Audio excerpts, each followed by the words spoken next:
humanitarian aid drops, and now it's gone beyond that and gone to British jet fighters getting involved.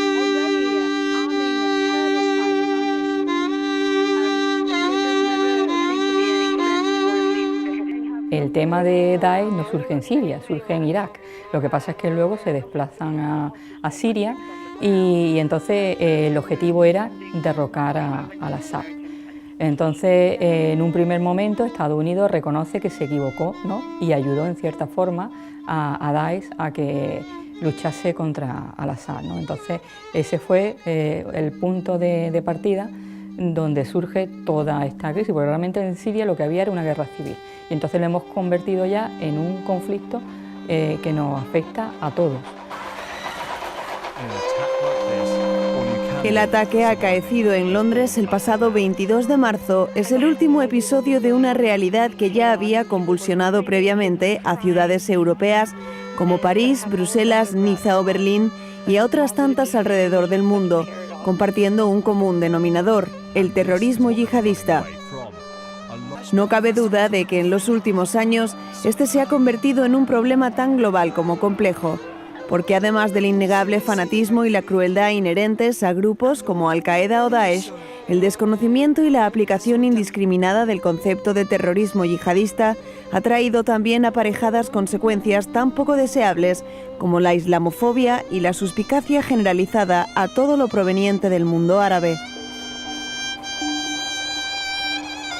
Hoy en Tesis charlaremos sobre el tema con Pilar Rangel, profesora de Derecho Internacional Público, miembro del Observatorio para la Prevención de la Radicalización Violenta y directora de un curso de primavera sobre la materia de la Fundación General Universidad de Málaga.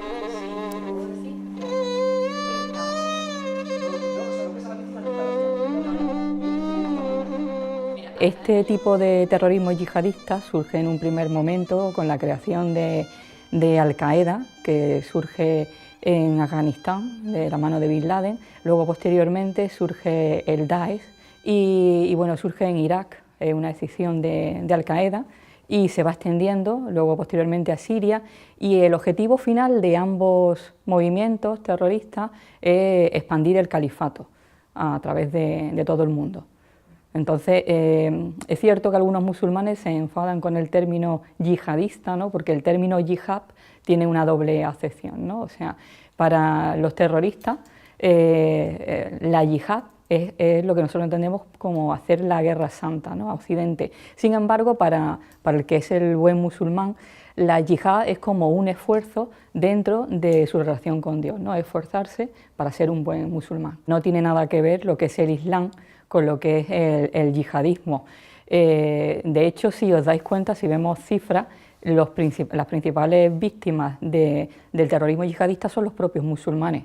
Y echamos mucho de menos que sea precisamente la comunidad musulmana, a través de sus imanes principalmente, los que condenen al Daesh, porque ellos son principalmente los principales perjudicados. Entonces, quien diga que el terrorismo yihadista es el Islam se equivoca, porque el Islam, si leemos el Corán, no tiene nada que ver absolutamente con eso. Boston, dos jóvenes de etnia chechena. El tema del lobo solitario es una figura que es de recién creación, porque si echamos la vista atrás y vemos el fenómeno del terrorismo en España de ETA, el modus operandi era totalmente distinto. La consigna es hacer la yihad en vuestros países, atentar de la forma que podáis, utilizando los métodos que tengáis. Hemos visto cómo atentaban recientemente, pues simplemente con un cuchillo, con un coche. O sea, es que ya no necesitan ni financiación, porque lo pueden hacer exactamente igual que lo podríamos hacer uno de nosotros. Y entonces esa es la nueva figura del lobo solitario, que es muy peligrosa porque es muy difícil de controlar. Entonces ahí es donde tenemos que trabajar con el tema de lo que es la prevención contra la radicalización violenta, empezar desde abajo.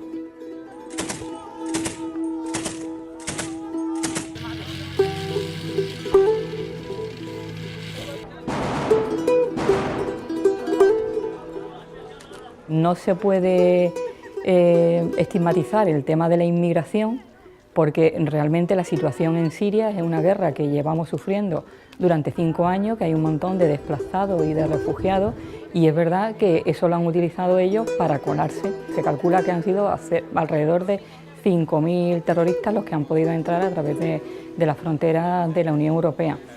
¿Qué problema ha habido? Básicamente el control, ¿no? El control a la hora de la entrada. Yo siempre digo que el tema de los pasaportes es fundamental, porque actualmente con todos los métodos digitales que hay es muy fácil falsificar un pasaporte. Sin embargo, si tuviéramos los pasaportes con datos biométricos, sería más difícil de la persona que entra por la frontera de un país que pueda pasar por otra persona que no es. Entonces, en ese caso, el control en materia de terrorismo sería mucho más eficaz. No ha llamado la atención que en los últimos años ha habido muchos occidentales que se han unido al Daesh precisamente por lo que nosotros denominamos la seducción del Daesh. Son normalmente, pues, la mayoría de las veces son musulmanes de segunda generación que viven en Francia, en España, en Reino Unido y que no sienten una identidad.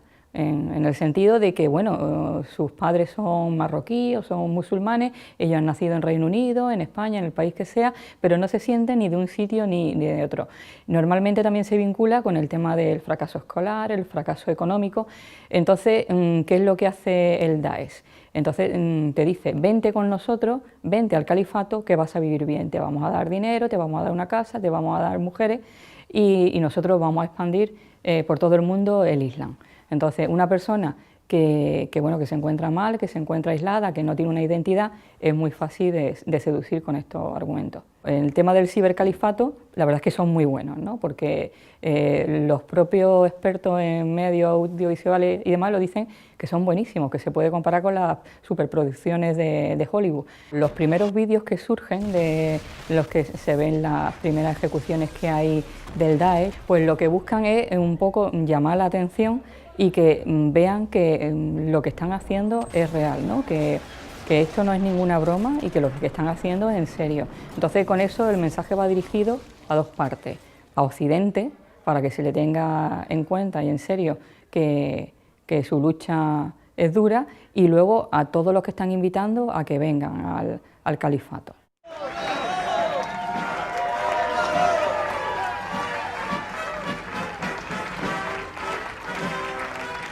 El principal problema que tenemos no solamente es el tema de los atentados que podemos sufrir en Occidente, sino el problema de la islamofobia, ¿no? que es lo que comentabas, que hay muchos partidos de ultraderecha que se van a servir de este discurso, ¿no? Principalmente para impedir que personas que no tienen nada que ver, que son víctimas, que son los refugiados, porque hay que distinguir lo que son los inmigrantes económicos de los refugiados, más los que entran ilegales, los terroristas y demás, ¿no? Entonces, es un problema el que se cree la islamofobia, porque tendríamos otro problema más a nivel interno, porque el discurso de ellos es: Occidente está contra nosotros, nos mata. Entonces, en el momento que surjan estos grupos radicales, normalmente de ultraderecha, es darle la razón a ellos en su discurso, con lo cual el problema es doble. Para combatir el terrorismo yihadista, si nos referimos, por ejemplo, actualmente el foco principal que tenemos en Siria y en Irak, pues se está actuando desde el punto de vista militar, ¿no? Para debilitarlo. Hay que debilitarlo también desde el punto de vista financiero. Y luego siempre nos preguntamos, bueno, eso muy bien, eso en Siria, en Irak, en Libia, en Nigeria, en Mali, en el Sahel, pero ¿qué pasa con los que tenemos aquí, ¿no? Contra eso hay que luchar desde el punto de vista de la prevención y de la contranarrativa. Entonces, la prevención hay que empezar desde abajo, a nivel local. Hoy, por ejemplo, Málaga ha presentado en Viena, en la OCE, el plan de prevención en la lucha contra la radicalización violenta. Somos, vamos, esto es una exclusiva, somos Málaga, ciudad piloto, la primera ciudad que tiene un plan de prevención en la lucha contra la radicalización violenta. Quiere decir que este plan se tiene que extender ahora al resto de ciudades de España, que si quieren acogerlo en sus ciudades también deberían de hacerlo. Entonces, ¿cómo se lleva a cabo esta prevención? Bueno, pues empieza desde abajo, a nivel local, desde los ayuntamientos y luego a través de todas las instituciones. Principalmente las figuras claves son los trabajadores sociales, los educadores. ¿Por qué? Porque principalmente las víctimas de la radicalización son normalmente las mujeres y los niños, porque son, digamos, los más débiles. Y luego también se está trabajando el tema de la contranarrativa. La contranarrativa es darle la vuelta al discurso de Daesh, ¿no? De forma que se diga que bueno, lo que decía, ¿no? Que principalmente son los musulmanes, ¿no? Lo que tienen que decir: Daesh no es el Islam. El Islam es todo lo contrario, no predica la violencia.